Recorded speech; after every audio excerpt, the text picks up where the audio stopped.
Yeah, I'm feeling connected to my higher self. I always seem to find this version when I'm by myself. I had no problem being alone, but they tell me every king needs a throne. But I don't want no fancy chair crown, I want a home. Thought you wanted. What's up, everybody? Welcome to what episode, Maddie? 18.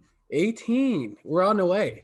Remember, every 10th episode, we got to celebrate with some wine, and we're going to do that. That's what we do. We didn't. I don't think we did that on number 10, but we're gonna. Episode 18. Obviously, I'm the handsome one, and I'm chilling with the icy one. I don't think I've done the intro in a little while, so it feels new to me, Maddie. It feels new. How are you, brother? Talk to me nice.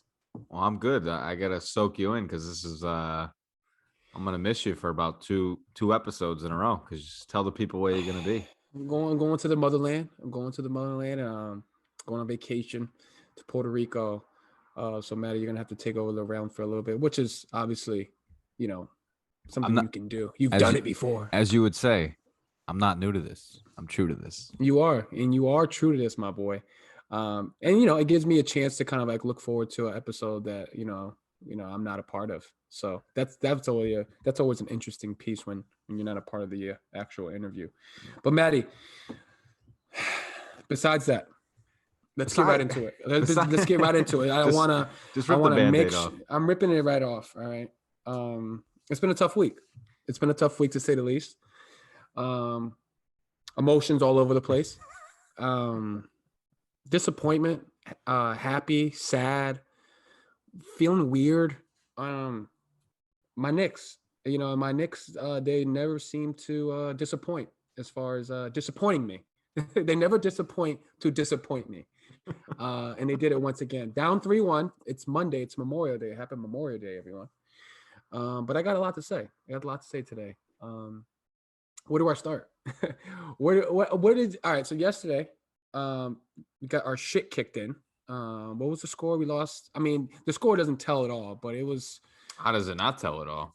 What's the score? I stopped watching once Frank Ntilikina came in. It was 113-96.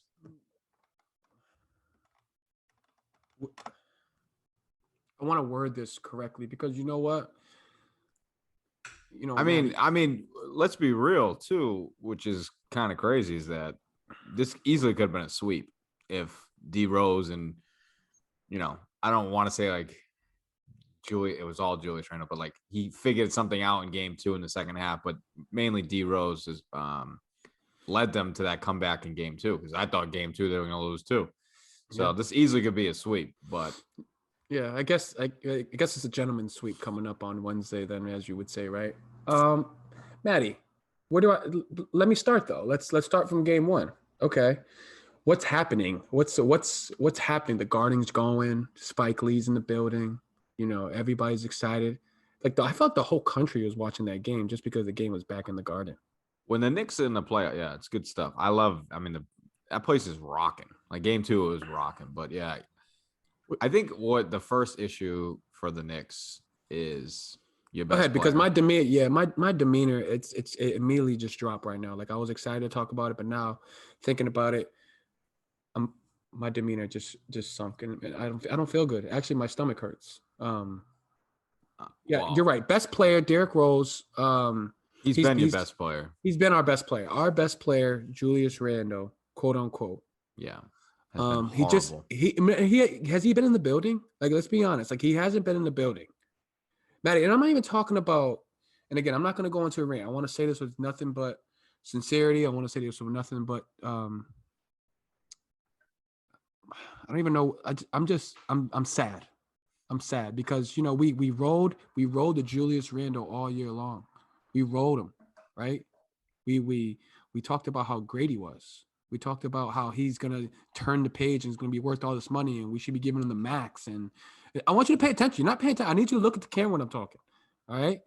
Because this is frustrating. Somebody the other day said he was a future MVP. A future MVP. Whoa, yeah.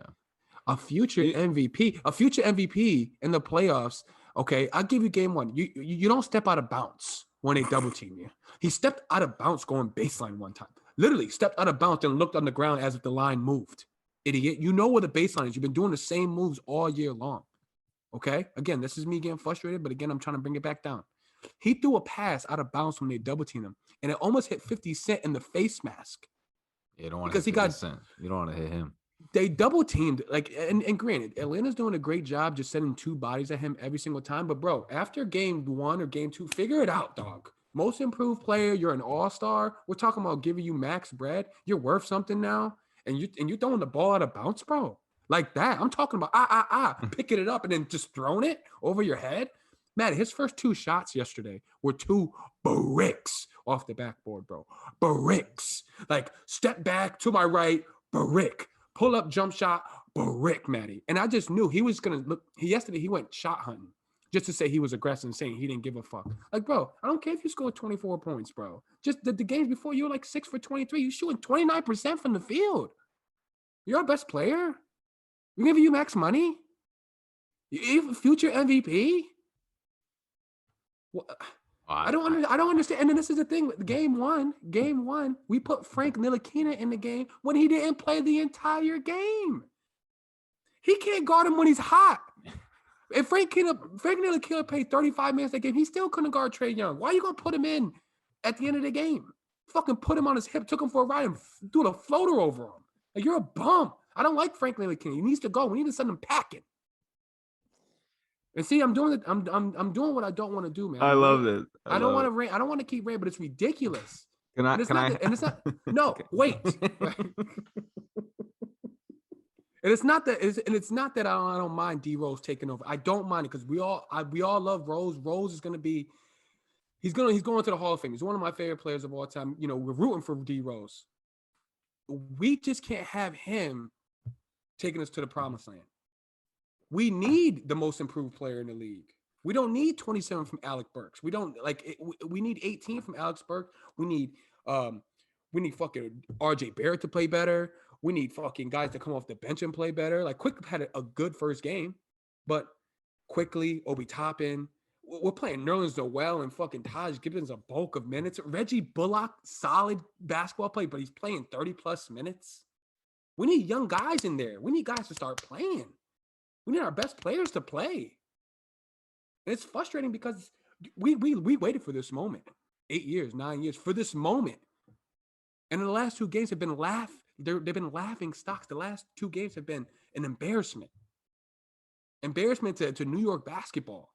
Embarrassment to Spike Lee. Spike Lee keeps going there in bucket hats and he keeps showing up. But goddamn, maybe he needs to not show up so we can win a game.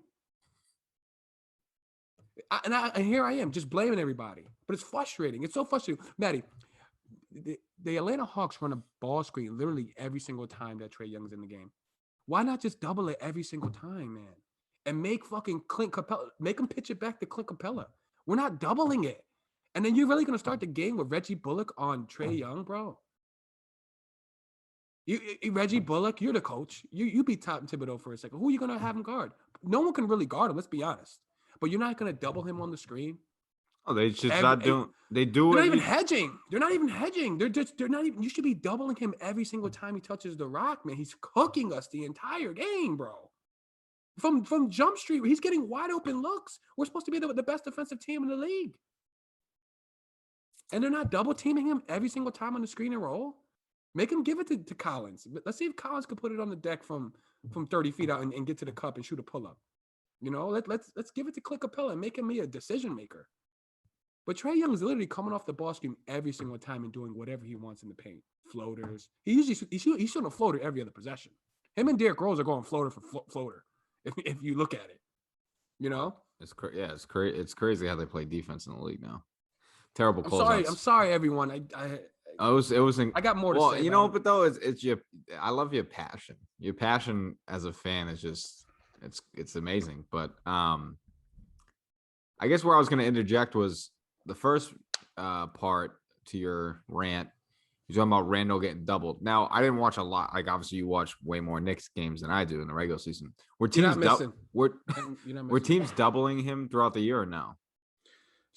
Somewhere when he got hot and he was averaging, you know, when he was having like a 2 or 3 month span, when he was averaging like 25 points a game. Yeah, they were setting doubles, but not directly at him. Like, the guys are coming from the top of the key. If he catches on the left wing, guys are coming from the opposite wing and like are sprinting at him. Or the guy at the top of the key, whoever's going to the top, they're just going at him.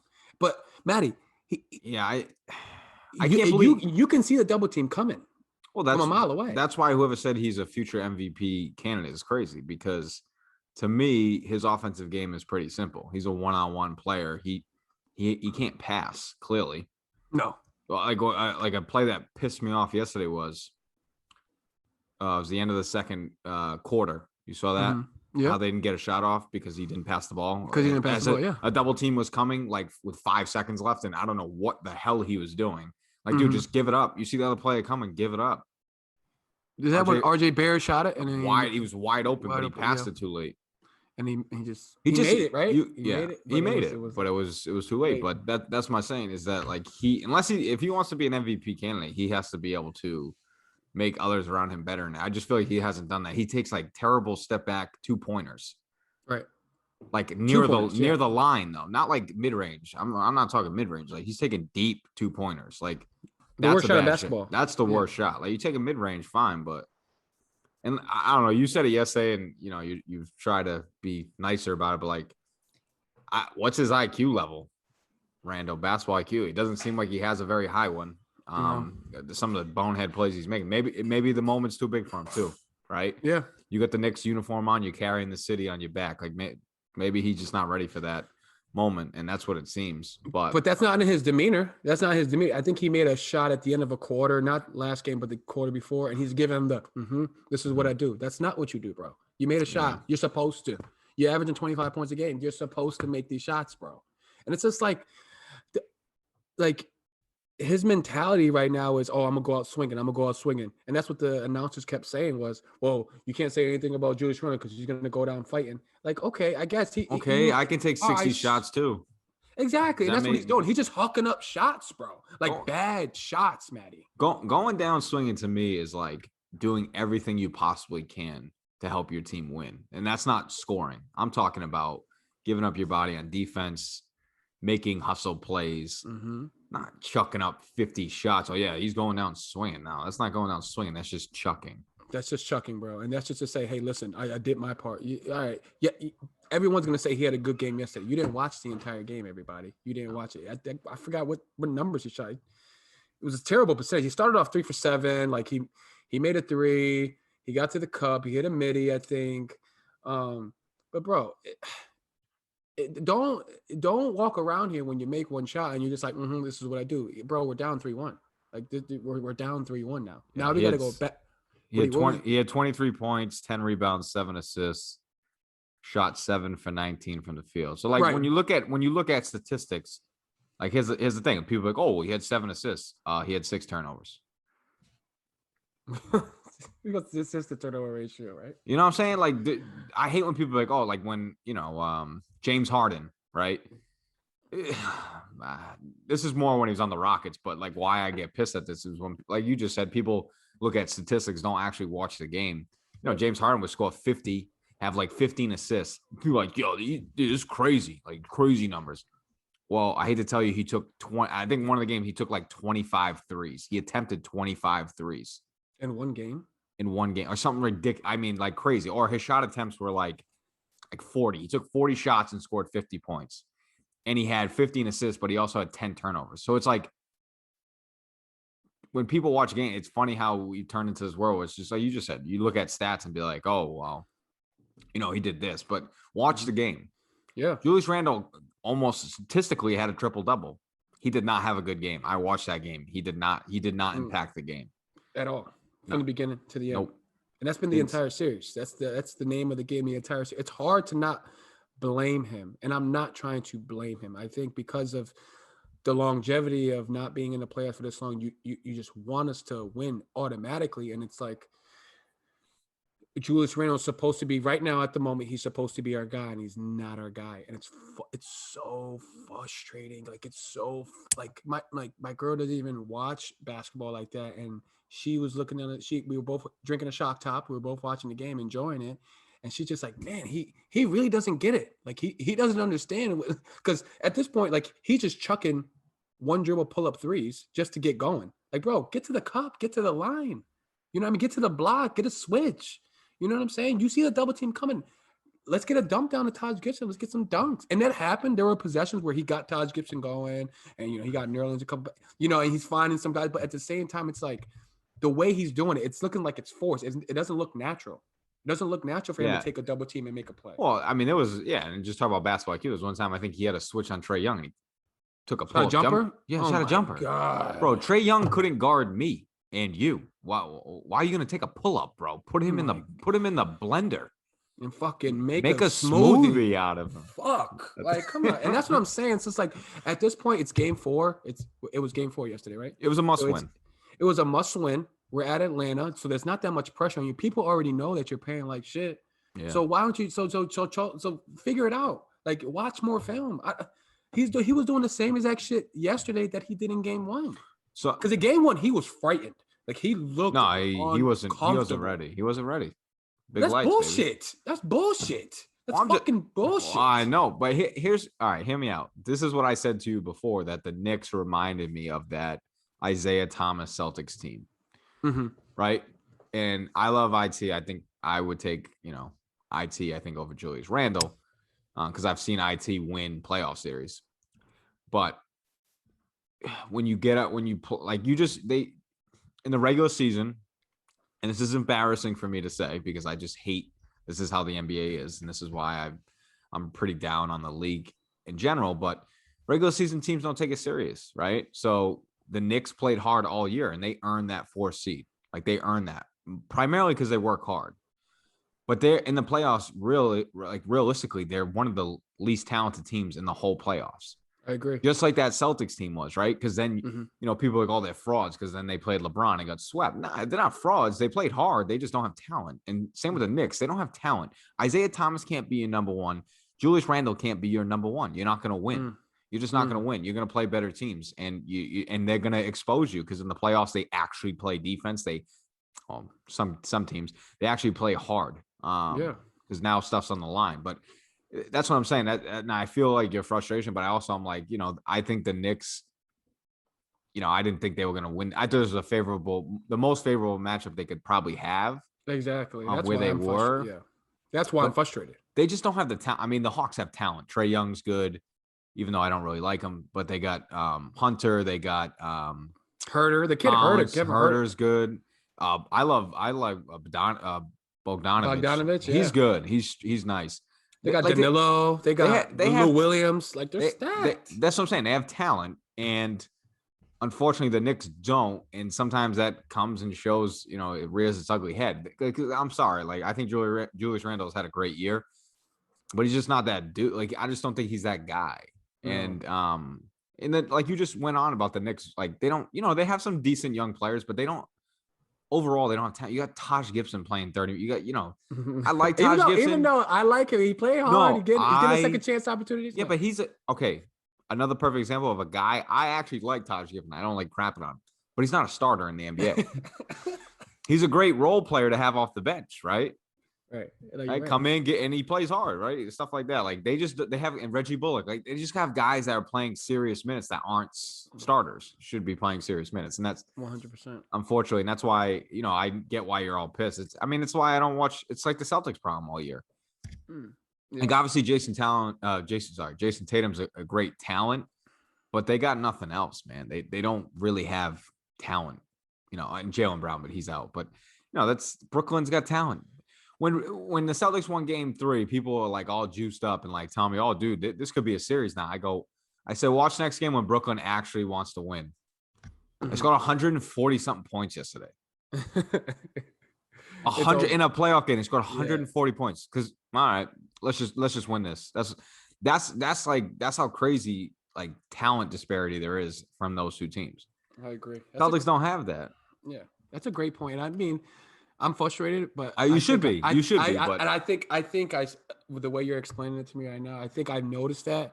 It's just again all the excitement and the emotions of being in the playoffs. You know what I mean, and wanting something to happen is just taking over me.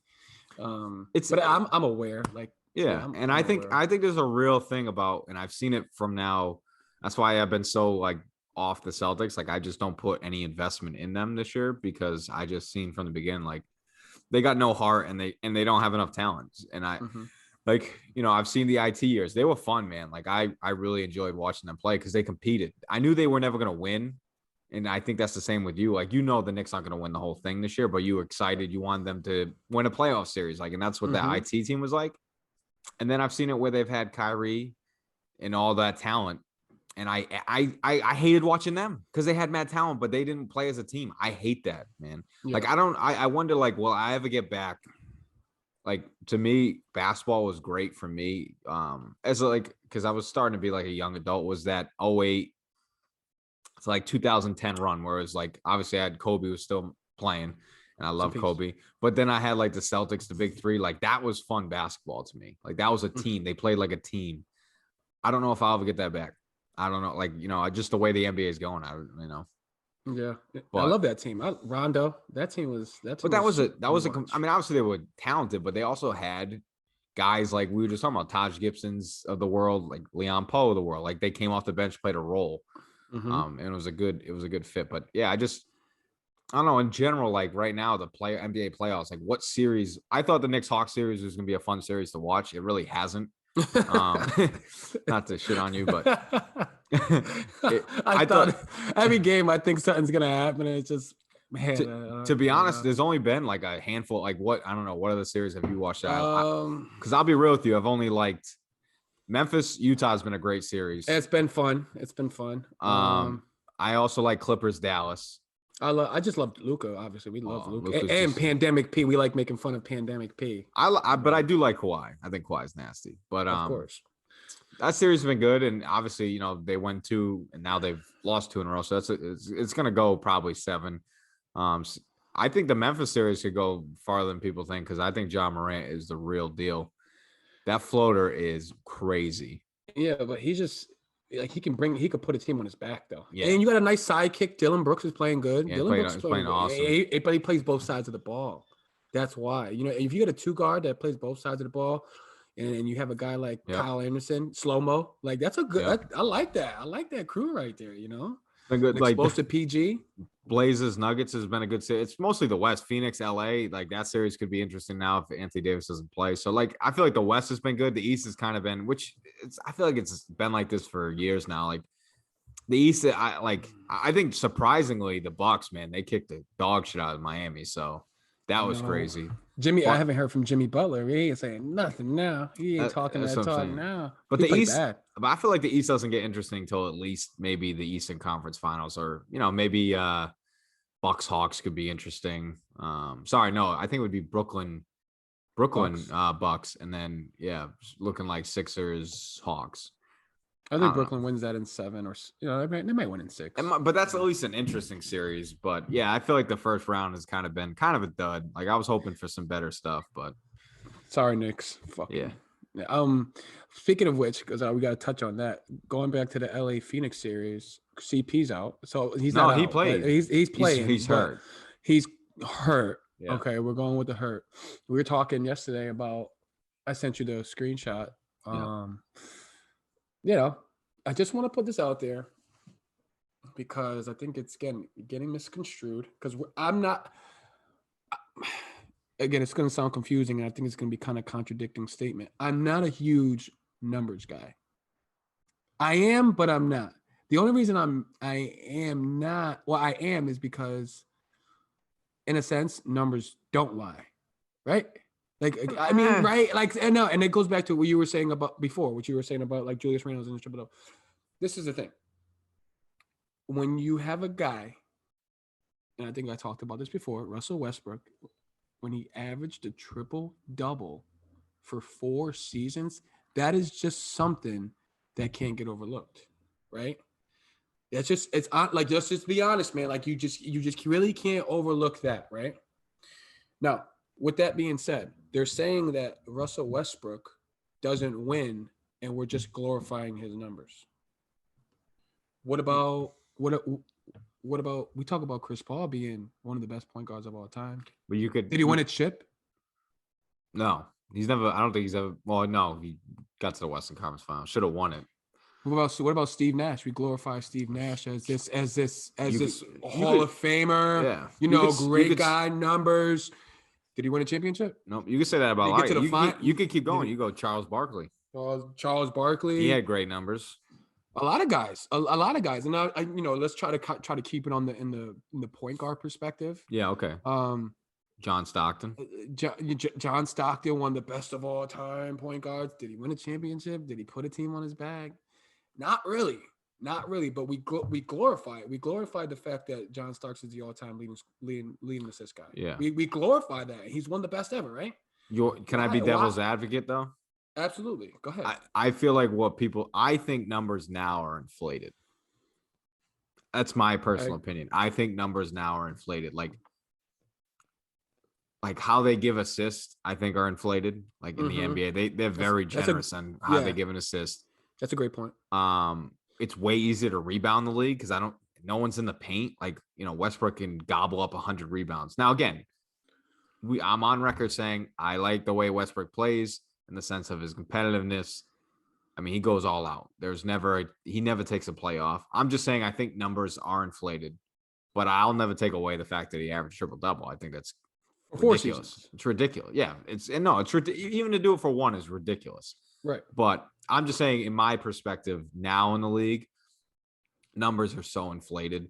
And this goes back to how I'm always going to be. And I just feel like I'm like this, because I talk to, I'm involved with kids, right? Like, so I see kids at, whether it's school or I'm coaching, and it's hard for me to let them hear them talk about guys in the league now and talk about whatever, any of the superstars, which again, there's a lot of great talent in the NBA right now, but it's just I'm trying to say this without getting people all riled up. But that's what I'm saying. Did you see the LeBron thing the other day? I had to bring this up. It was game 2, I believe. Yeah, it was game 3 game 2 when he fell. When he got hurt? See that? Did you see that? I've seen it, but what are you? Did you see that? Which part? He was on the ground. He fell on the ground, bro. He fell on the ground because it was whatever. And the Cameron Payne thing happened, right? Bro, and then he got up and then sat right where the scuffle happened. You seen that? Yeah, of course. Did you see that? Yeah, they showed that video a bunch of times. Yeah. Bro, that was so ridiculous that this is where we go back to the thing. Me and you have always had these conversations about LeBron, and I'm like, I try to respect, I do respect his greatness, and I always say I think he's the second best player of all time. Just everything he's done, longevity, skills, whatever. Yeah. But that I just can't dude. I just can't like him. He's so unlikable when he does stuff like that. Hey, you think he's doing it intentionally? You think dude, he literally was sitting on the ground. And then the camera pans off him because there's a scuffle. He gets up, walks over, and sits right in the same spot the camera was at. Explain that to me. I gotta go back and see. I remember that because Cameron Payne and I forgot who got into it. Montrezl Harrell probably got into it real quick. There's some hood dudes. Yeah, I did notice that, man. And bro, it doesn't surprise me. At the end of the day, I'm trying to show me on the screen. No. I'm trying to find this thing that I saw the other day. I was dying laughing. It was just it was a thing of people that have been hurt and how long it took them to get back into the game or something like that. I'm gonna try to find it. If I find it, I'll bring it up. But yeah, that's what I'm saying, bro. This is the problem I have with the league. It's just dudes. And then we could, I'm not trying to get into political stuff per se, but Kyrie saying, Boston's racist and about the. I wanted to touch on that. And the booing stuff. Your opinion on that. I just think there's racist people in every goddamn state. Yep. State, right? I agree.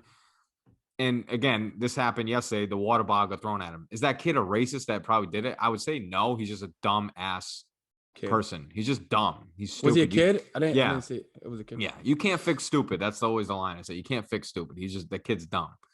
Mm-hmm. And you should not, because you know what? You would never do that if Kyrie was walking down the street. You would never, same with Westbrook with the popcorn. That's why I love Westbrook's response. That was bad. But I love that response. Go ahead, do that shit to me when you see me on the street. You wouldn't. Yeah. So all that stuff sucker stuff. I don't, whatever. We don't have to get into sucker that. Shit. Yeah, that's but shit. For him to say people are racist in Boston and about the booing and stuff, bro, people aren't gonna boo you because you're African American. They're gonna boo you because you're an asshole. You did this whole thing in Boston, how you wanted to stay there and all that. That's why the fans hate you, not because they're racist. Like, Yeah, that was left field. That came out of left field. It's just, dude, he loves to stir the pot. I don't know how you feel about it, but I just thought it was so like, ugh. That's why, like, it's hard for me to separate him and his game because I love his game, but he's just such an a-hole. Like, I just can't take him. I think it's just like a fine line between him being, you know, he's a very not going to take it away. He's a very intellectual person. I feel no, like he's not. From what he's not intellectual. He's one of those dudes. I'm going off of what I think. I think like Jaylen Brown to me is a very smart guy. I think Kyrie thinks he's smarter than everybody else. That's my opinion. Oh, you're saying that he? I think he thinks he's better than everybody else. So that's why he acts like he's smarter than everybody else. Well, it was strange to me because after he said that, didn't somebody else say something about it and kind of chimed in and said, "Well, yeah, I've been a part of it." There was another player that said that. Wasn't there? Yeah, it was Kevin Durant. Come on, bro. But there was somebody else. It wasn't just him. It was somebody else. I think they're on the team now, the Celtics now. Didn't somebody in the Celtics now piggyback on that? No. They piggybacked on it like. Not that I saw. Let me see. I mean, either way, I think it's like at this point, it's just like play basketball, man. Like, you know, he didn't have to say that. I don't think Kyrie needed to say that. I think he, like you said, trying to stir the pot and just do what Kyrie's been doing. Yeah, I don't like that stuff, bro. And you know what? Then he did. You see what he did after the game too? Which again, if you're a Celtics fan, you're mad at it. I think that it's childish. But what he did was childish too. You seen that? What did he do? He blew a kiss at her? No, he went over to the Celtics logo and stomped on it and like. Oh, I did not see that. It was just so. It was at the end of the game. It's just like, dude, like, are you 5 years old? Yeah, he's definitely. You know what I'm saying? Like, to be a headline. It's just, I just can't. That's why I can't. Some of these dudes, man, they're just suckers. I don't like that stuff. Like, dude, just you won by like 20. Just leave, man. Like, you just try to make everything about you, not the team. You know. All right, here's the thing I found, dude. It's hilarious. Time spent on the ground after an injury. You ready? So there was a dude on the Mets after getting hit in the face by a 94-mile-an-hour fastball. It took him 30 seconds to get up off the ground. I'd say that hurts. Joe Burrow, after tearing his ACL, MCL, and suffering other knee damage, it took him 78 seconds to get off the field. This hockey player, after getting hit in his carotid artery, or it got slashed, 0 seconds. Wasn't never on the ground. After getting poked in the eye, LeBron, 80 seconds it took him to get up. 80 seconds. That's how long that whole shebang thing went. How ridiculous is that? Who put up it was a graphic on part of that. Dude, it was hilarious. But dude, it's probably pretty accurate too. Bro, watch that video of him. It was the most absurd thing, and that's why I say, like, I don't know how, like, in my core, I could never be a LeBron fan because of that. Mm-hmm. It is so soft. It makes me like want to puke. Yeah, and we can go into a big thing about LeBron too. I was watching the game yesterday against the Suns, and he's right now he's LeBron James, one of the best of all time.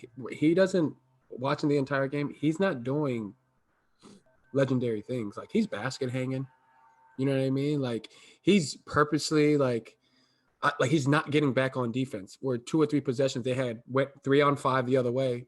Alex Caruso got it and kicked it to him where he was waiting for it and like was dishing out assists. Like, yeah, I'm gonna get an assist here. I'm gonna get an assist here. Yeah, but you're basket hanging, bro. And he doesn't play really good defense. He hasn't been playing really good defense. He hasn't played. But he's never been a great on-ball defender anyway. He was obviously a really good like help defender and weak side defender back in Miami. But ever since Miami, but he just doesn't like. He's not even like he doesn't even look engaged. You know how like he doesn't look like he's I agree with you. And trying to win a championship again. You know, I agree with you, and I think once Anthony Davis went out, that's like he's just.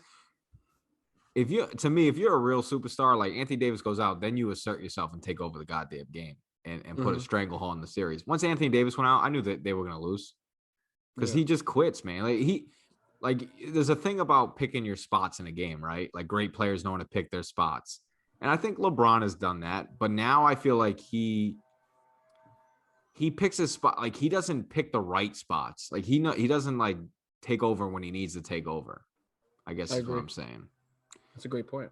And yeah, I don't know. I mean, he's 35 years old. Maybe he's just not. You don't got a lot of juice left. I don't know, but like for those who are huge LeBron advocates, go and watch an entire game. Like I've no, he doesn't look like a good teammate sometimes either. You know no, what I mean? Like, I think now with like he says sometimes he has to save himself, but like he doesn't. He's a very lazy defender now.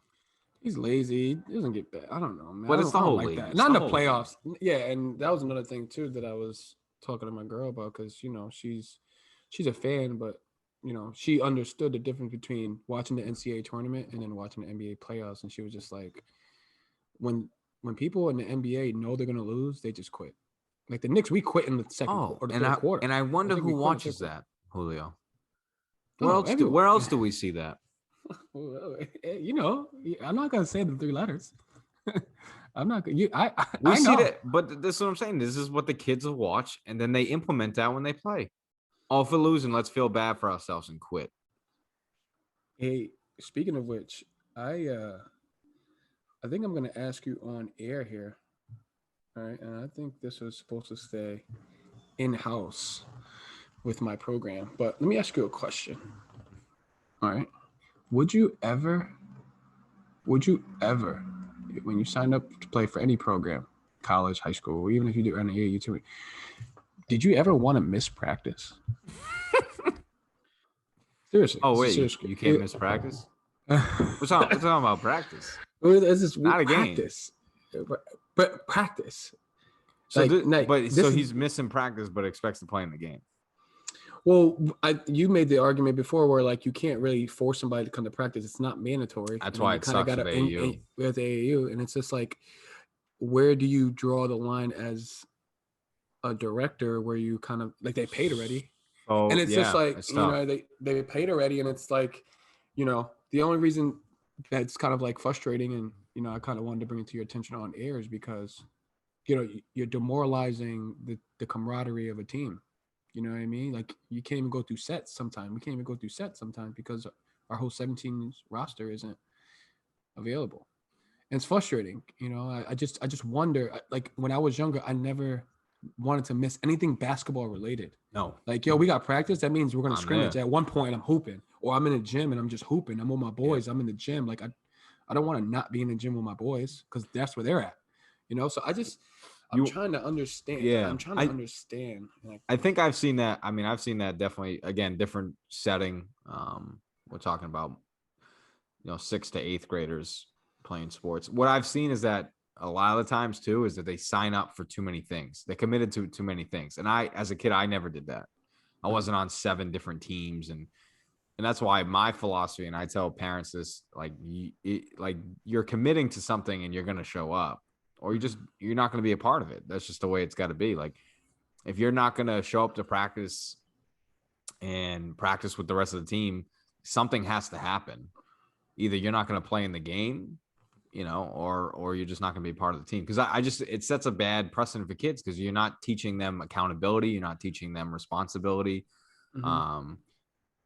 and how to earn stuff. Like I don't believe in that. And I get your point too. It's a little different, right? Because you're talking about now you're paying to play. You've paid. Yeah.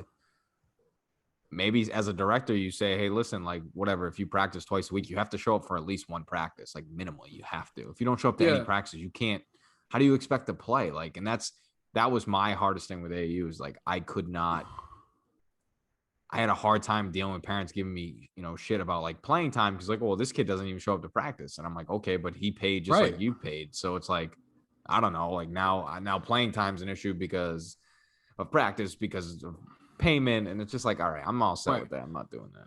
I think in AAU too. And I think the reason why this specific athlete is like, it's because he's only playing basketball. Like he doesn't do another sport. Okay.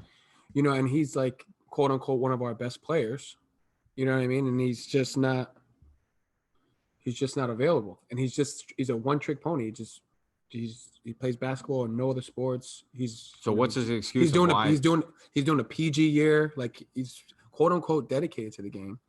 And so what's his excuse of not making? Does he have an excuse? There's multiple things that he has to do. And that's my thing. It's like, if I was somebody who wanted to play at the next level, college scholarship, I'm trying to get a scholarship, right? I'm trying to get a scholarship. I can already tell you it's not going to work out, bro. If this is what you're like. And again, I'm not blasting them because obviously we're not saying any names and I'm not doing it. I'm finding it hard as a leader because once the weekend comes, it's kind of just like, well, our best player's here, so we kind of got to play him. We only got 7 guys. We kind of got to play him. You know what I mean? And it just doesn't make me feel good sometimes. And my other director, we're talking every day about it because it's frustrating because it kind of looks bad on our part as leaders to kind of keep the ship running. And the most important people of the program right now aren't as committed as we are. So Zach talked about it before, and we talk about it all the time. It sucks when you want it more than it's also a big philosophy standpoint. It's a big philosophy standpoint because, like, in your sense, to me, you have 2 options. You either have to come up with a culture where it's like you either show up or you don't play or something happens. But now in today's world, that kid will probably just go join another AAU program, right? Because if you're not, it's not instant gratification or he doesn't like what you're doing, he can leave. Where like in a program setting where I'm at, I have more control, right? Because hey, if you don't want to play, I could care less. I'll find somebody else, right? And there's really nowhere else this kid can play for their school, right? So it's a different setting, but like I have control. Where in your setting, you really don't have a lot of control. You're almost at their will at some point because if you really like the kid and he's a good player for your program, if you don't treat him right, it's like the NBA. They'll just bounce, which is And if that was the case though, Maddie, like I would rather have that. And I think that's where the frustrating. I'm the assistant director, the head director, Dean Edwards, is my guy, legend. He's just as animated as me. He's just as passionate about as the game as me.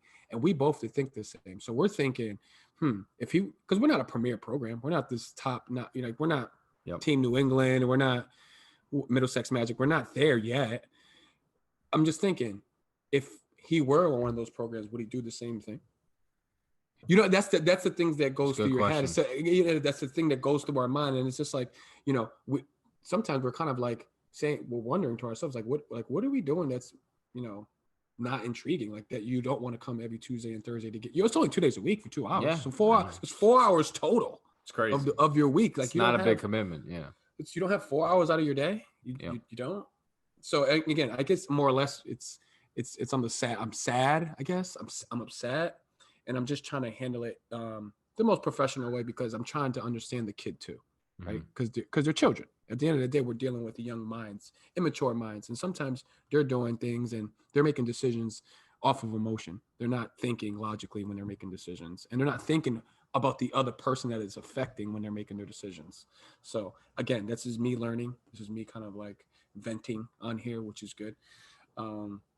It all ties in the realm of the Knicks fucking suck, I guess. It all comes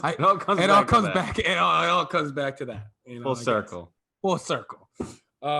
This week's guest, Matt Ducharme, is the head women's coach at UMASS Dartmouth. Maddie had the chance to interview him, and I'm upset that I wasn't there, but I hope my questions were answered during the interview. What do you think, Maddie? Yeah, they definitely will. We even though you can't be there, your questions are always great. So, it was a good interview. I've gotten a chance to work with Matt back in the day. I think I was either still in high school or I might have been in college at this point, just working a summer camp. I think I was in college working UMass Dartmouth summer camp. So I got to meet him then, and that's how I made that relationship. But yeah, he's gone on and created a pretty good program. Women's basketball program at UMass Dartmouth. So that's in my neck of the woods, right? That's it's like 10 minutes from my house back, or my family's house back in Westport. So what's their UMass Dartmouth? What's their logo? What's their mascot? I'm pretty sure it's Pirates. They're not the Pirates. I think it's Corsair. It's Corsairs. Corsairs. It is a pirate, but okay. You were gonna be a Corsair. You were gonna be one. Are we touching a stream here? No, I mean, I think there was an opportunity that yes, I could have been. It was just hard for me because again, it's 10 minutes down the road. What kind of really college experience is that? You're not really being your own person and going off. Yeah. it'd be the easier decision, comfortable decision, like a homebody decision. That's just, I didn't want to do that. So Well, we're glad that you didn't do that. me too. This pod wouldn't have Existed. existed. So I'm happy that you made the decision. But nonetheless, great interview. I'm excited for everyone to hear it. Let's get to it. Welcoming him into the podcast is head coach of the women's basketball team at UMASS Dartmouth, Matt Ducharme. We actually know each other previous to this podcast. We couldn't figure out what year, but I definitely, while I was in college, we worked at UMass Dartmouth basketball summer camp together. So that's how the relationship started. And we stayed in touch here and there. And obviously, once you became a big time head coach, you kind of forget about me. But no, I'm just kidding. Yeah, that sounds right. How you doing? I'm doing great, man. Happy Memorial Day, and crazy times. Yeah, definitely. Hopefully, somewhat back to normal in the near future, maybe. But just to kind of give people a background of, where you are, or how you've come to be where you are, is so you actually graduated from UMass Dartmouth, correct? Yeah, a long time ago. And did you play any sports In college? Nope. I was this was like so long ago. Usually back then you could work through college and pay for it. Yep. So I was working 3 to 8 every day, Monday through Friday, Mm-hmm. while going to school, and that's kind of how that process happened. And it was good for me, my growth, but it also did take away some of those opportunities that I kind of wish I took part in. Yeah. So it's kind of cool how you graduated there, and then you've kind of worked there before even becoming a head coach for almost like a decade. Yeah. Jeez, I'm old. No, you're not that old. You were an assistant coach, I believe, and correct me if I'm wrong. I was going off the website, but so 2011 you became an assistant, correct?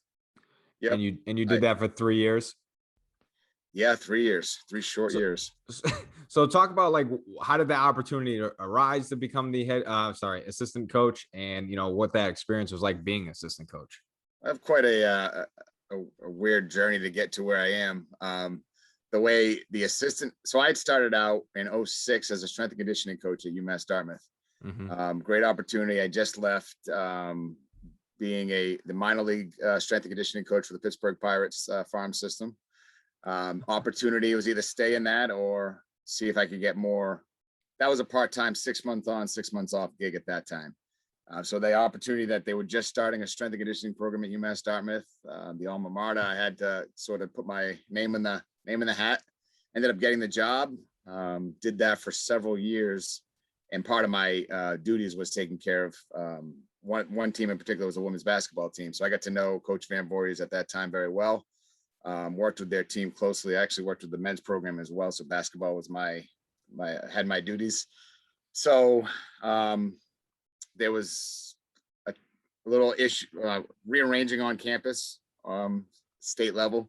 So I actually got moved into admissions, and that really wasn't a great time. Helped me become a better recruiter because of my time in admissions, but it wasn't really, I saw my career path really, putting stakes in the ground there. I'm kind of a weird person, so I took I take my certification exams just in case. So I got my MTEL, I passed it, and then the opportunity actually did arise to be a phys ed teacher out in Join Fall the River. ranks. Absolutely. K through 5.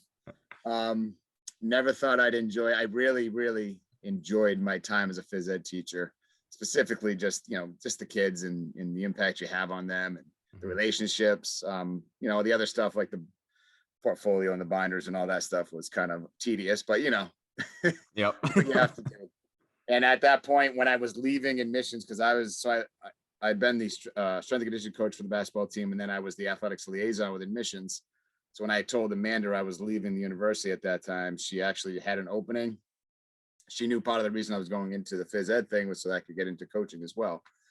So she said, I have an opening on my staff. Would you be interested? And I said, yeah. And I don't think I realized the gravity of how hard it is to become an assistant college basketball coach at that time and to get your foot in the door. So I was lucky to be at the right place at the right time. But that's basically how I became an assistant coach.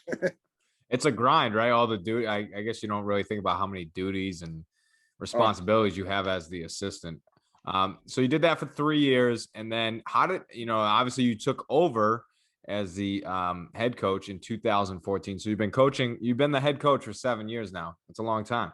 How did that happen? How did you become the head coach? Obviously you were an assistant there, so was it they were trying to hire in-house, or you were the best candidate, or whatever? How did it go? Well, hopefully I was the best candidate. You definitely were.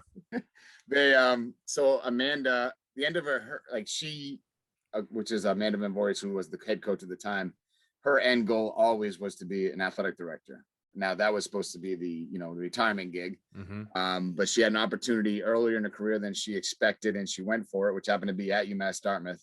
And she said, it's earlier in my career, but I want to go for it. I feel like I have to take this chance. And she's like, if this happens, I want you to take over the program, which was, I'm honored. But I didn't know if I was ready after just 3 years as an assistant. But I said, well, if you're going to go, not sure if you're ready, then I got to take the jump for you too. And, I was blessed with a very talented team the first couple of years. Thankfully, I said the other day, I think if I was coaching them now, we might've been even a better record. I hope they don't hear that. But they carried me for my first year for sure. They were an amazing group of young ladies for sure. So did any other opportunities arise in those 3 years before you took over? Did anything come up, or you kind of just were locked in that assistant role? Being a part-time assistant coach, you don't tend to always make the connections with other programs. Like now I make sure my assistants are out there meeting other coaches and being at recruiting events for them, like to make sure that they're making connections with other programs, because you never know when that opportunity is going to rise. I did not, those opportunities weren't there. And I didn't know, if I knew now what I, knew then what I know now, I think would be different. But I wasn't branching out as much as I probably should have. Just to give some people some background, he's a humble guy, but he said, was he the best candidate? So you've been the head coach for 7 years. I did the math. I could be wrong. Who cares if I wasn't totally correct? But your record so far as the head coach at UMass Dartmouth is 128-47. I'd say that's pretty good.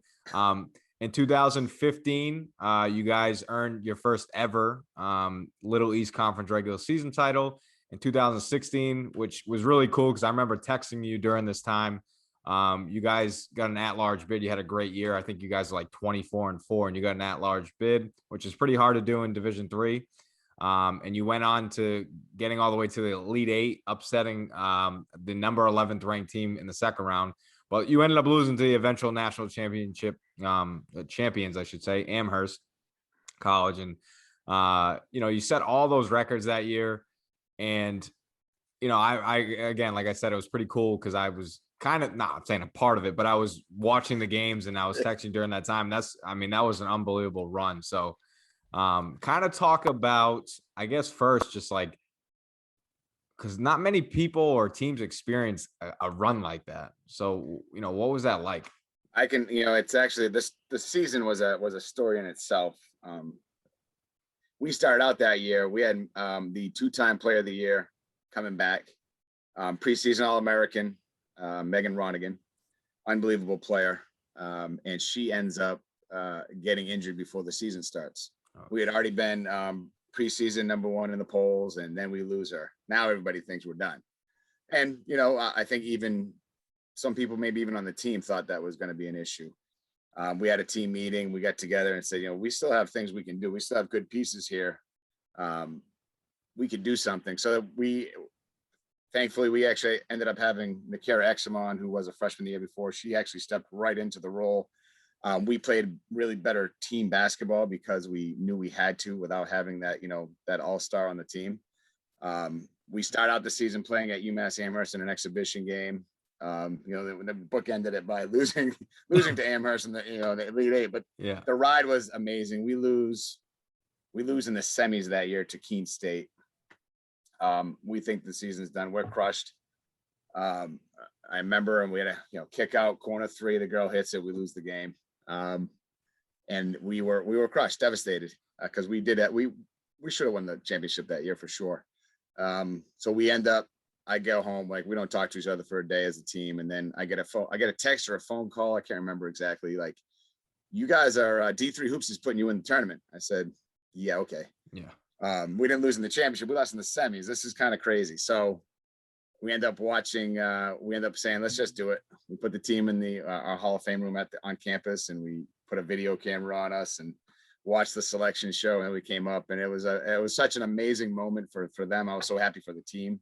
We had a second chance at doing things. And funny, because D3 Hoops then uses our reaction. We submitted it to them. They put our reaction as the beginning of their Hoop show, which was awesome. That's awesome. And then we start out. Hope we got like 3 hours on this podcast. Oh, dude, keep going. I love it. This is great. We start out. We play first games against La Roche. I don't think we knew who each other were. Mm-hmm. I know they were happy that they typically were playing like Tufts or Amherst or Bowdoin in round one every year. Because they were winning their conference. They always get this really tough draw. So I think they were a little happy to be seeing somebody other than them. We start the game. We don't know what we're getting into in the tournament, right?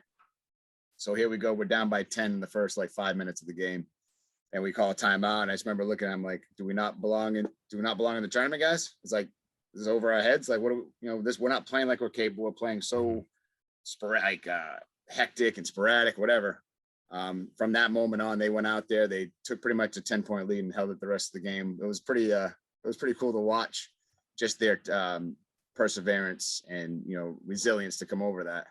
And then we get the honor of playing number 11 in the country the next night at their home court, Montclair State, and the crowd was crazy. Remember when there was crowds in games? It was crazy. Oh yeah. The band was playing. It was such a great atmosphere. And I didn't know much about Montclair State other than that they're always really good, and they still are. And I remember calling all my coach friends like, hey, what do you know about them? Blah, blah, blah. And I remember them saying they go on runs, and if they go on runs, use all your timeouts if you have to. And I remember we went out to a quick start. We're up by 10 pretty much the whole game, and then they started going on a run. And I remember right in my head, I'm like, call timeout quick, like 4 points in a row, I think it was. And it's called timeout, say, this is their run. We got to withstand it, And we didn't ever trail in that game, which was pretty incredible. Beating them at the home was just amazing. First time we'd ever beat a ranked opponent as a program ever. So that was really cool. And then we got to go to Amherst. We got to play SUNY New Paltz first, who had just beaten Bowdoin. So their storyline was two Cinderella programs coming together to play. And we ended up beating New Paltz. Very tough game as well. And then the buzzsaw, there it is, Amherst that year.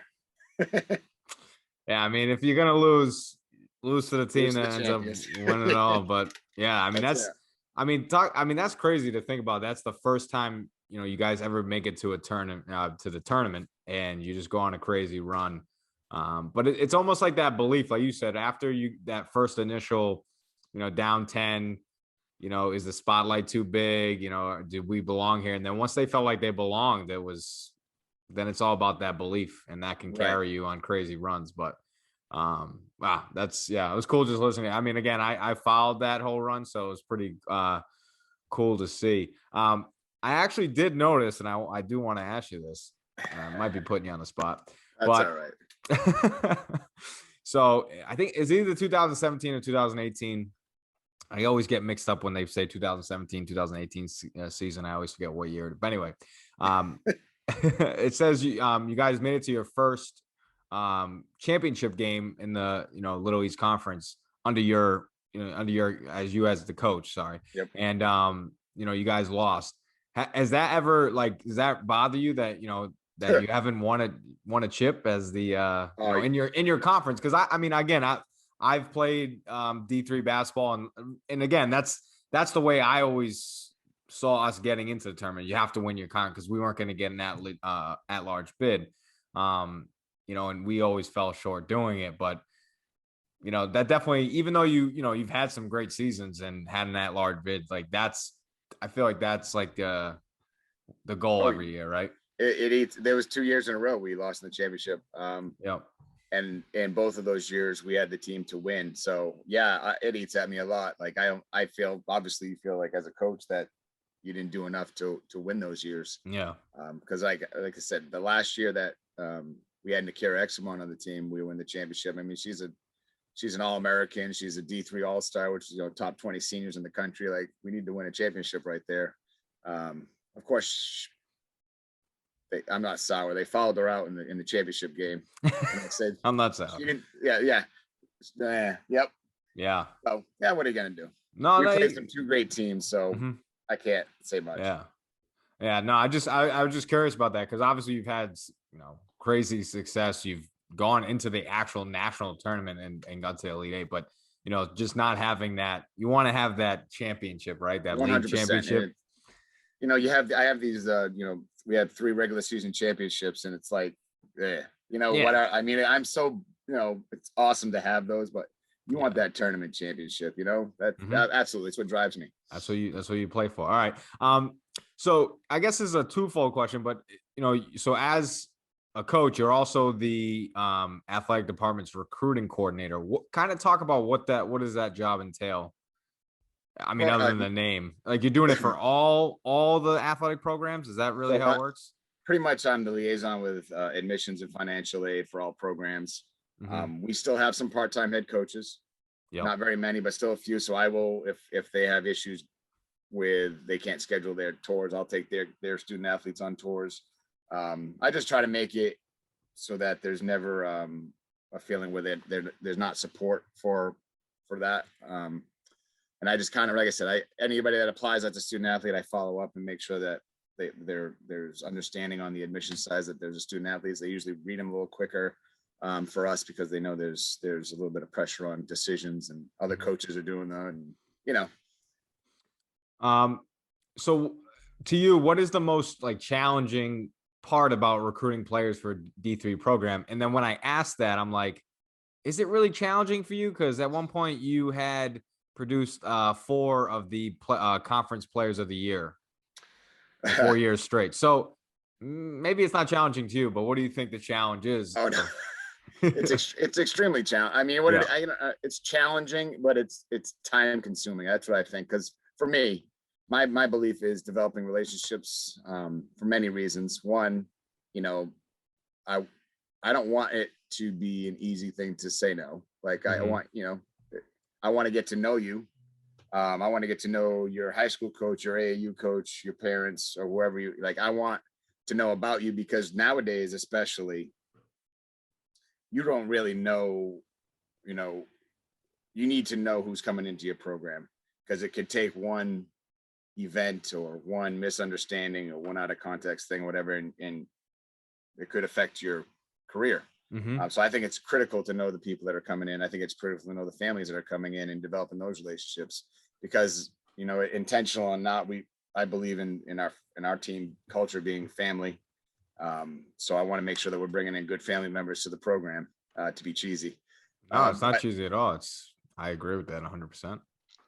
The biggest challenges for me is you're typically, I'm at a recruiting event the last 2 days, Saturday and Sunday, and it's you're with other coaches, you're recruiting the same people. You might have a few that you think nobody else knows about or whatever, but you're recruiting the same people.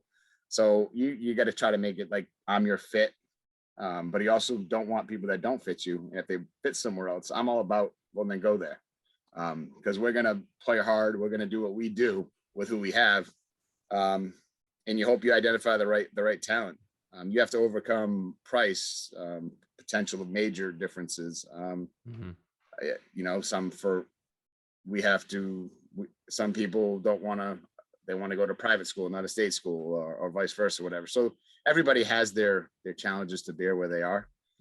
But I think if you're building relationships and it's not about the pillars or whatever, it's about the program and the culture, I think you're going to be all right. So obviously we can get into COVID and the pandemic, how you navigated that. But before we get to that, when I think about recruiting, you just said you're at an event. So, sounds like we're getting a little bit back to normal. They have events going on that you can recruit. What are some characteristics that you look at, whether it's, their skill level, game level, or maybe it's just how they hold themselves on the court? Because to me, my personal thing now is I probably would have a tough time recruiting because of just demeanor and how kids act on the court would instantly turn me off no matter their skill level. So what are some things you are looking for? You nailed it. obviously you got to be able to put the ball in the basket. Like there's not, talent does matter still. Yep. But if you get, like you just said, body language is critical. If you get subbed out and you're proud at the end of the bench, I don't want you. If you're not diving on the floor for a loose ball, I don't want you. So my things I look for now is that body language, that coachability, that love to compete. Everybody wants to win, but do you want to do what it takes to win? You know, are you doing extra workouts? Whatever. Are you a gym rat? I always ask that of everybody I talk to that's related to the player. Are they a gym rat? Are they in there getting extra shots up or doing little things, whatever? Are they watching film? Are they watching basketball? I don't think enough young players watch enough basketball. I think it's the easiest way to build your IQ is just watching the game. And it's amazing. I look for IQ a lot now because it's really hard to teach it at this time. Yeah, I was going to ask you, and I guess it's a philosophy thing. Do you think basketball IQ is innate or it can be learned? Like, I know that you can learn, you know, whatever, you know, I don't know if you can put a number or quantify it, but like, do you think that like most players who have high basketball IQs, just like it's innate to them?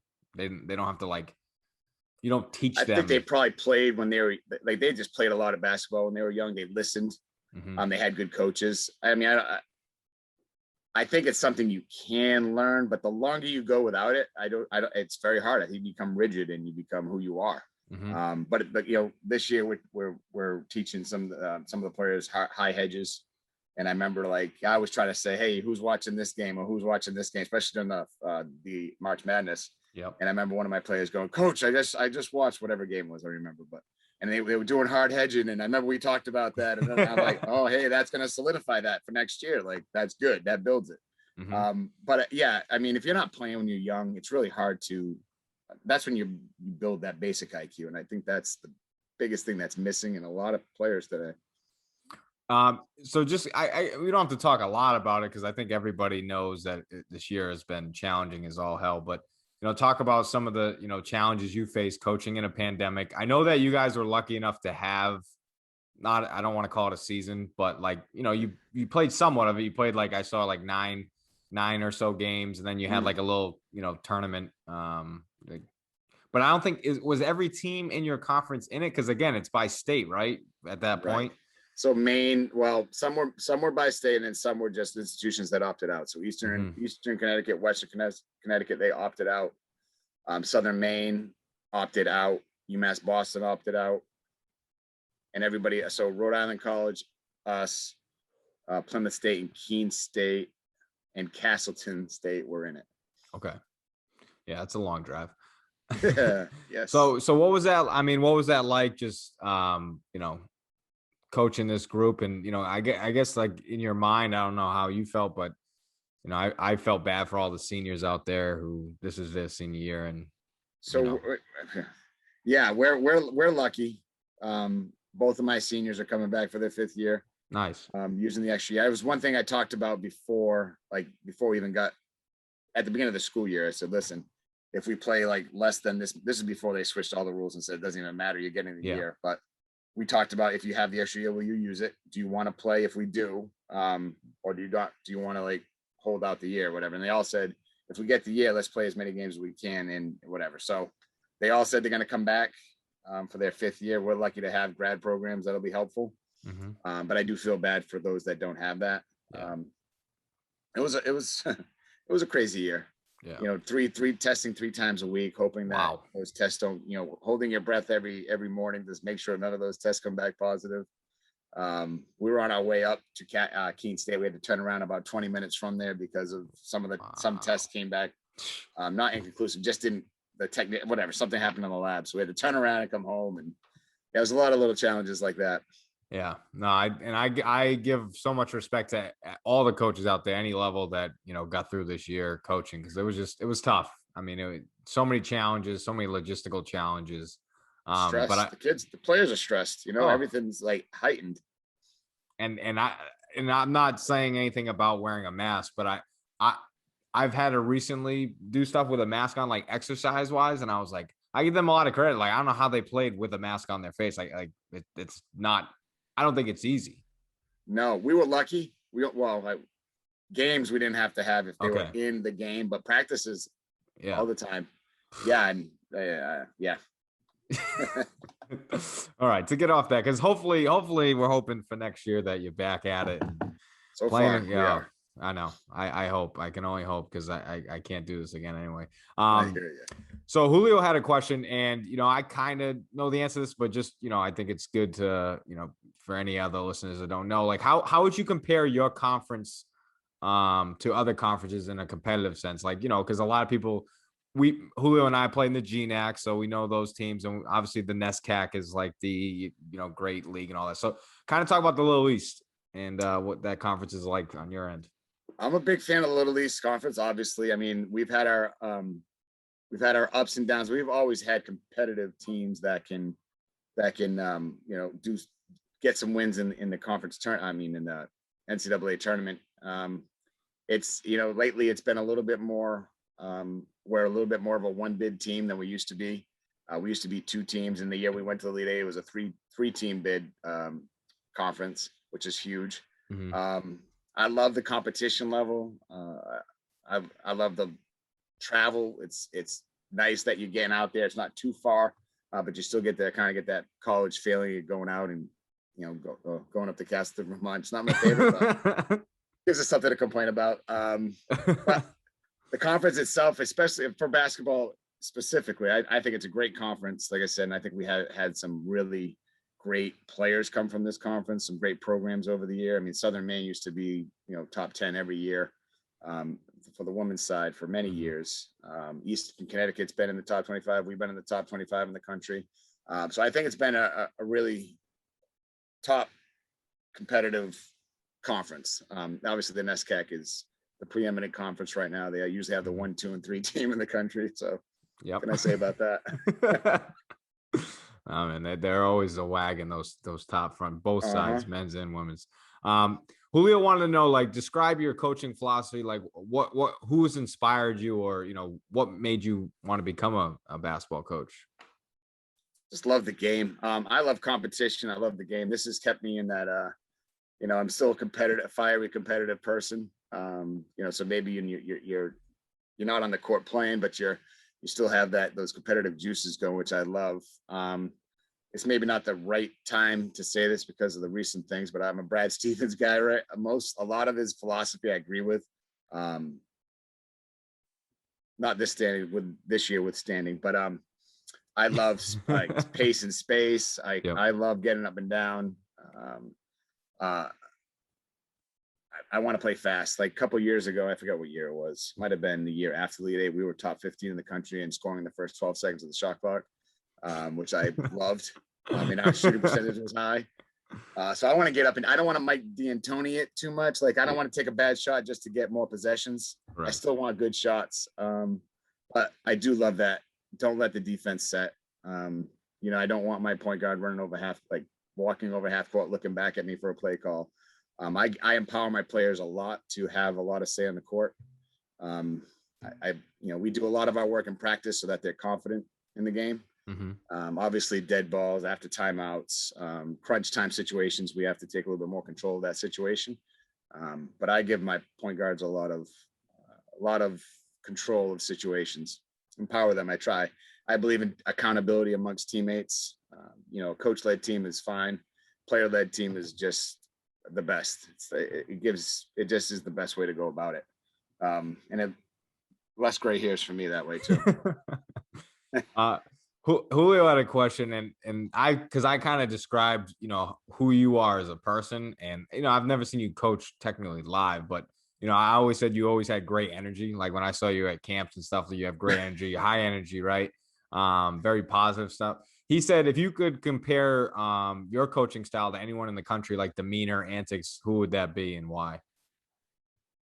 And if you can't compare it, just kind of who you are. I love. Gino's great, but he's different. Jeff Walsh from Louisville, like the way he coaches. And now I'm what's his Eric Musselman? Oh yeah. Love him. I love he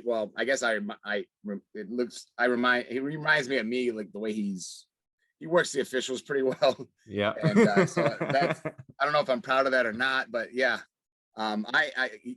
I'm like I tell I'm going to be passionate on the sidelines. I'm not going to scream in your face and degrade you, but I have high expectations of you, and I want you to meet those. I always believe, my belief is, if you have high expectations, they'll meet them. If you have low expectations, they'll meet those too. So I like to make sure you raise them, hold them accountable to it, but I don't need to call you a jerk or call you names to make you play harder. If I do, you're in the wrong program. Yeah, no, you don't. As Gino would always say, he doesn't coach effort. Correct. You don't coach effort. And with the ref part, so. and with the ref part, I get you. Hey, listen, I'm here. I got to make sure they're earning their money. Exactly. I have gotten better, so only one tech this year. That's not bad. Yeah, that was pretty good. You're not on the Skippy level, but yeah, it's all right. No. Julio had a question, and we've asked this. We had a previous guest on who's an assistant coach at a women's D3 program. Like when you go recruiting too, I guess this brings us back a little bit to recruiting. Like, how do you determine, like, is this girl or, high school player, is she a D3 player or is she a scholarship player? Like what, like, in the men's side of things, like to me, when I go see it, it's like, and it doesn't make it right, but like if a dude's like 6'9", he's athletic, he's probably a scholarship player. And that's kind of, that has nothing to do with skill. It's just like but like, the girls' game isn't playing above the rim. So what separates that? Size still gets looks, honestly. It's weird. Like, so we used to talk about it, like if you have more than, like, when we're getting a player, there's usually something that's not elite in their skill set. Correct. But I am a believer that we can get borderline scholarship kids, maybe even kids that should have got. I mean, I think my best players should have been obviously scholarship kids.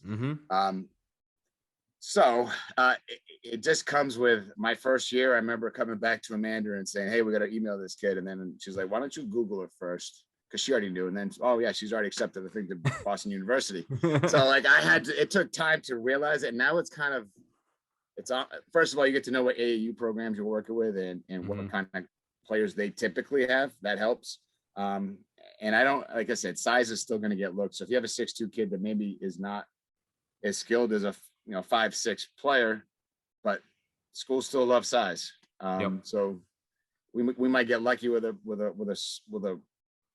smaller player that is more skilled, but they didn't get the looks because they're small. Yeah, that makes sense. I mean, yeah. I guess everything's sort of relative, right? It is. Like you said, we don't play above the rim, but if you can, it's still, if you're 6'6", you're probably not going to be a D3 player unless. Correct. Even like I said, 6'2" is like, we got a 6'2" kid. We're feeling really good. Yeah. So Julio wanted to know too. He's like, what's the difference in the way you recruit? Like coaches have tactics, but he said, what would make a player say, like, I'm going to UMass Dartmouth? Like, what separates you from, other programs? I know what my answer would be. I'm telling you, man, it's just your energy, bro. You got crazy energy. I believe that's what I wanted. Like, I never intentionally, and hopefully I haven't. I don't negative recruit because I don't believe in it. I believe if you can't get somebody that to believe in you, but you have to get them to not believe in somebody else, that's a problem. Yep. So I like you said, I want to get to know you. I want you to see that you're going to enjoy playing here in this program with how we do it. So I want them to know the players. I want my players to meet them. I want them to feel like they're a part of it before they're even here. And if I happen to be part of that equation, cool.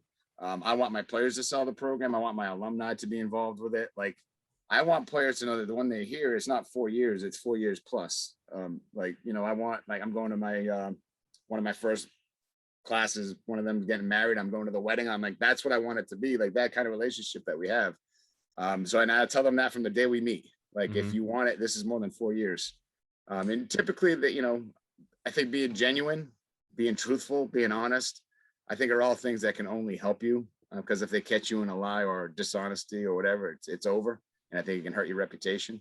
You hate talking about yourself, but I hopefully it's the energy and the positivity and. It is. You're a humble dude. That's why you don't want to talk about, but I will tell you that is the reason. So a few more questions for you. And this is kind of a topic that Julio and I were very interested in. Basketball is basketball, but at some point, like, what are the challenges of being a male coach, coaching a female team? One, the locker room. Yeah. Yeah. No, perception maybe. Yeah.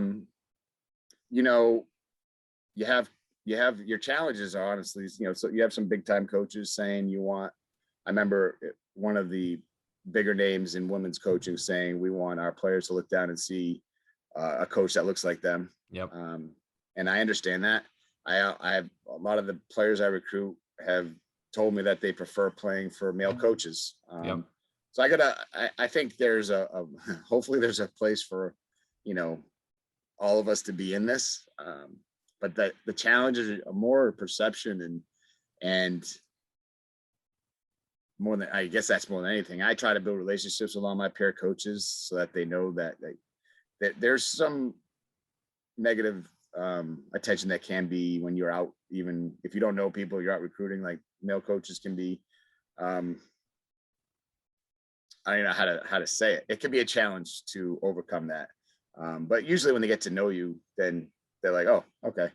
And like I said, for me, I don't want to be that male coach that's, he's the guy that yells at people's faces and all that. And that's what a male coach does. Like, I don't want to be that mm-hmm. person. But I think for me, you put boundaries in and you stick to those. Yeah. And but I still believe in, building relationships and all the things I think are necessary. And I don't think it has to come down to the gender, but some people it does. But I let that be their problem, and I just keep going. Yeah, I mean, I think that's a great answer. It's a tough question, but we definitely were thinking about that. I can tell you this: I never thought that I'd be on the women's side when I first started, and as if I was offered the opportunity right now, I'd stay here. I really enjoy it, and the relationships are different. It's a whole different animal, but it's usually tends to be a little deeper sometimes. That relationship. So. It's funny how life works out. Like you just said, you would never thought you'd be in this position. Here you go, 7 years later, and you couldn't see yourself leaving. Right. To switch back, but like, kind of tell me your thoughts about all that, all the events that expired after the NCAA with the women's weight room stuff, and I know that's at the D1 level, but like, what are your thoughts about that? And kind of this women basketball, men's basketball, kind of equality, I guess is the word I should say, but it's unfortunate that you have to even use that word. So here, you're right. Here, the weight room thing was just completely unacceptable, because for me, like, I want my players need to be like in the weight room. That's important. So to not have that and have the men's so much different, that was unacceptable. And that I would have probably made an issue of that myself. And I'm not a big issue raiser, like let's go crazy about everything. But there are certain things you have to. I'm a realist as well. I understand how much money the men's side brings in. I'm not. I know. But at the same time, there's the extras or the benefits, like the goodie bag that was given to the woman, and was so much different than the man. I think that stuff doesn't have to happen, and that's just somebody or some group of people not being smart. Like, you need to read the room a little bit and know that social media is out there. So even if you ended, like, nobody's going to find out that that's stupid, and that shouldn't even be in your thought process. Yeah. It should be like, we need to make it equal, or whatever. So I'm hoping that it raised enough eyebrows or whatever across the country that never happens again, and we don't have to have this discussion about it. But some of the things that go on, like the men do bring in a ton of money. And it helps us. So I'm all about it. Great answer. Yeah, it's definitely, I definitely hope, the hope is that it changed some people's perspective, because that was just, wrong on so many levels, but like you also wonder, like, how do people get in those positions to make decisions? Correct. And do that. And why isn't there somebody going, no, we shouldn't do that? Like, this is a stupid idea. The social media, and they'll probably be outraged. And we have now more and more stars are coming out of the women's side. So like, people know, like Sabrina, you know what I mean? Like, people know these players, so it's a little different than 10, 20 years ago. Oh yeah, So 100%. I don't know. So Julio's last question for you was, is there a dream job in the future? Like, is higher level, professional, or you good where you're at right now, and that's all that matters. So, well, that's a multifaceted question. Of course, well, being an alum, I am happy where I am, Mm-hmm. and I'm blessed to have the job I have. It's just right now, especially. But of course, like the MIT coach, Sonia just got the assistant job at the Memphis Grizzlies. Like, Yeah. I'm thinking if that was to get a call like that, I'd answer Probably that listen. phone call. Yeah. So yeah, there's always something. I mean, Gino retires. I love that job. But yeah, it would have to be, a good situation. Yep. I'm very, I believe in loyalty. So it's like, you think about it from time to time. It's like you're recruiting these players, and I would feel guilty leaving them. So that would be weird. Yeah. I'm that guy. So I don't know. I'm happy where I am, but of course you always have your eyes open to see what's out there and what other people are doing and what jobs are opening. And you have other people in your ears going, you need to go to that job or this job or whatever. When the time's right, I'll know, and maybe it never is, and I'm okay with that. Yeah. That's just, again, you're really good at this. You do these pods a lot or what? You always got good answers. All right. So for the last part of this interview, we always do something called he calls it the who what. So it has to do with something. It's a play on his name, but whatever.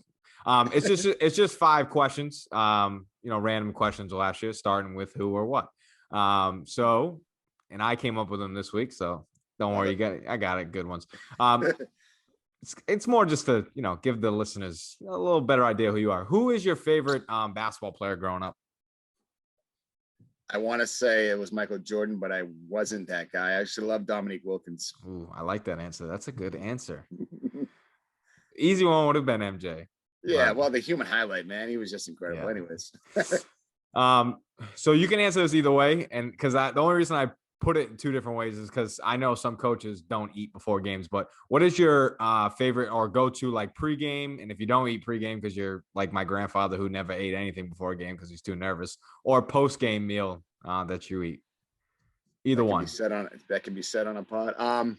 I actually don't have anything specific. I'm just not a superstitious eater. I eat when I'm hungry, and I actually don't eat a ton before a game. Sometimes I go to Marisol and get one of their egg sandwiches I love. I don't have a go-to for that. Okay, you don't get a go-to. I hardly ever eat after a Yeah, game. because it's late.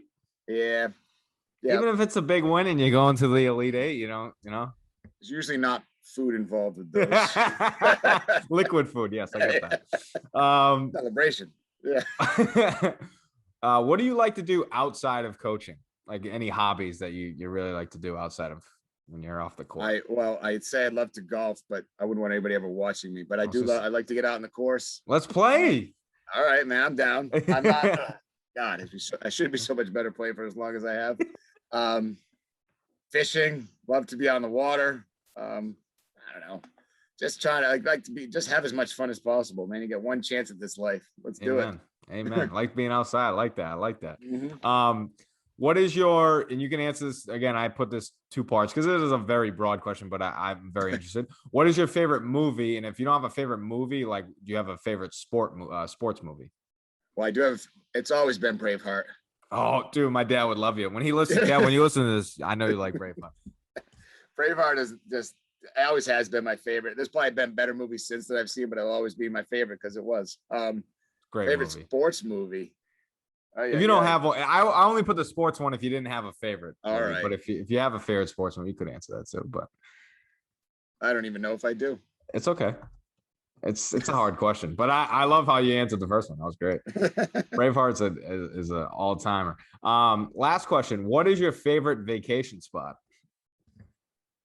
I'm if I was just going on a relaxing vacation, it would be like I've never been, but the St. Martin is always a place I want to go, or the Maldives. Same. Yeah.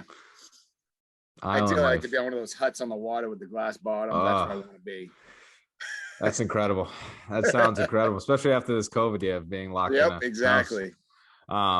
Again, I appreciate you coming on and, giving us your time. It was great catching up. I will hold you to that golf. All right. That will All happen. right. And we'll have You're some of gonna your. smoke me, I can already tell. Better give me some strokes. Yeah, I'll give you some strokes. We'll figure that out. But appreciate you coming on, man. I appreciate you having me. It was awesome. Hey, just stay true to yourself. And if nobody wanna help you, you can do it yourself. And if you live and impress others, it's how you losing yourself. And if you keep on running back, you just abusing yourself. Damn. I pray to God that you find your way. And when times is good, don't forget to pray. And be thankful for all the blessings that seem to come your way, cause that's how more come to you. That's all I had to say.